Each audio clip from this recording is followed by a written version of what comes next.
গল্প ভয়ঙ্কর কফিন। পর্ব 1। লেখক শহীদুল ইসলাম সাইন জিসান। জিসান ছিল এক সাধারণ যুবক। ইতিহাস আর পুরাতত্ত্বের প্রতি তার অদম্য আকর্ষণ। ছেলেবেলা থেকেই পুরনো জিনিস, ধ্বংসাবশেষ, পুরনো বইপত্র, এগুলোই ছিল তার খেলার সাথী। সে বর্তমানে ঢাকায় একটি বিশ্ববিদ্যালয়ে ইতিহাস বিভাগে পড়ছে। একদিন সে পুরান ঢাকার এক পুরনো নিলামঘরে যায়, যেখানে পুরনো সামগ্রী বিক্রি হয়। সেখানে একটি অদ্ভুত কাঠের বাক্স দেখে তার চোখ আটকে যায়। বাক্সটি দেখতে ছিল অনেকটা কফিনের মতো, কালো চকচকে কাঠ, নকশা করা ব্রোঞ্জের ধাতু দিয়ে বাঁধানো, আর উপরে অজানা ভাষায় খোদাই করা কিছু শব্দ। দোকানদার বলল, বাক্সটা নাকি এক ব্রিটিশ লোক রেখে গেছে অনেক বছর আগে। কেউ এটি কিনতে চায় না, সবাই ভয় পায়। জিসান হেসে বলল, ভয় পায় মানে?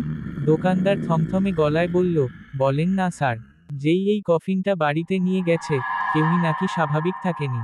কারো ঘুমের মধ্যে দম বন্ধ হয়ে আসতো, কারো দরজার বাইরে পায়ের আওয়াজ শুনতো, কিন্তু কেউ থাকতো না। জিসান এসব গুজবে বিশ্বাস করে না। সে স্রেফ পুরাতত্ত্বের দৃষ্টিভঙ্গিতে বাক্সটা কিনে বাড়িতে নিয়ে আসে।